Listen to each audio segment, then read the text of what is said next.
Karena narkotika saat ini sudah menjadi ancaman besar bagi negara kita, bagi generasi kita, sudah merambat sampai ke desa-desa. Padahal ketika saya masih S1 dan menyelesaikan skripsi dulu, saya menulis skripsi saya tentang narkotika pada tahun 80 ya. Kok sampai sekarang itu apa yang saya tulis tahun 80 itu masih menjadi lebih semarak lagi. Apa yang salah sebenarnya? Apakah undang-undangnya buruk atau penegak hukumnya buruk? Ya, kalau mengikuti teori legal system oleh Friedman itu kemungkinan ada undang-undangnya buruk. Kemungkinan juga aparat penegak hukumnya buruk. Baik dari level pemberantasan, penyelidikan, persidangan, sampai penghukuman, pemasyarakatan di LP. Mungkin satu mata rantai struktur hukum yang tidak baik. Sehingga sampai sekarang, sudah 20 tahun lebih, malah 30 tahun lebih, undang-undang kita berganti terus tentang narkotika. Terakhir dengan Undang-Undang 35 2009, makin semarak ini penyebaran narkotika ini, sampai desa-desa. NTB ini sampai ujung Kabupaten Bima. Tidak ada desa yang sepertinya tidak tercerabut anak-anak muda ini oleh sabu. Ini sangat berbahaya untuk masa depan bangsa ini. Karena sudah ada pasal mengenai menyimpan. Barang siapa menyimpan narkotika di penjara, menyimpan saja bisa dipidana. Pada pasal memakai, ya, misalnya pasal 137 itu memakai, pemakainya bisa dipidana, menyimpannya bisa dipidana. Pasal 114 misalnya mengedarkan, menjual bisa dipidana. Tapi kalau nggak habis-habis ini, pemakai nggak habis-habis, penjualnya nggak habis-habis, sampai kita heran tuh. Ya. Ada pendapat juga di LP itu tempat transaksi narkotika, itu katanya. Saya ikuti seperti itu. Loh, kok bisa nggak bisa selesai? Apa yang salah ini? Apa masyarakat kita pasrah, tidak ada kesadaran untuk ikut memerangi di tengah-tengah kita ini? Apa tidak ada cara dari masyarakat memerangi pemakai narkotika, penjual narkotika di lingkungan kita masing-masing? Kita tahu itu, ya, di kampung kita tahu ini adalah pemakai. Gimana caranya supaya di kampung itu, di tempat itu bisa diberantas? Sepertinya masyarakat kehilangan cara. Sepertinya aparat penegak hukum kehilangan mode, cara untuk memberantas.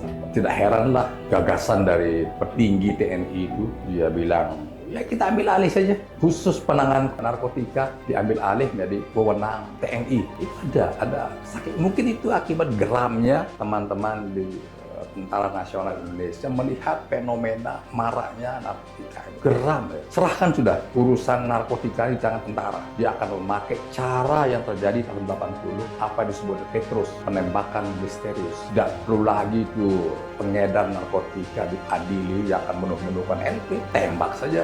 Siapa yang nembak nggak tahu kita. Ketika saya studi di Jogja tahun 80, tiap hari kita lihat bangkai manusia, penjahat-penjahat yang luar biasa yang terjadi ketika tahun 80.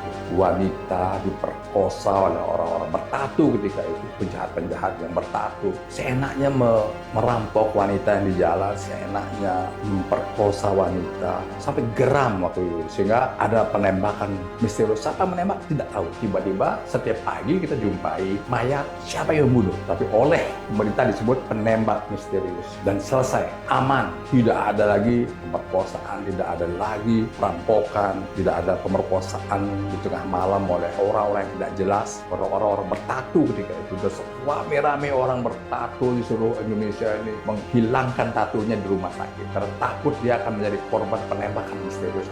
Karena tato juga waktu itu tidak semua orang yang bertato penjahat, tidak semua. Tapi saking masifnya gerakan penembakan itu, maka orang-orang baik yang bertato rame-rame ke rumah sakit menghilangkan tato. Tetapi situasi tahun 80, saya dari saksi sejarah bagaimana kota Jogja sangat aman ketika adanya Petrus, penembakan misterius. Mungkin itu menjadi inspirasi bagi tentara nasional.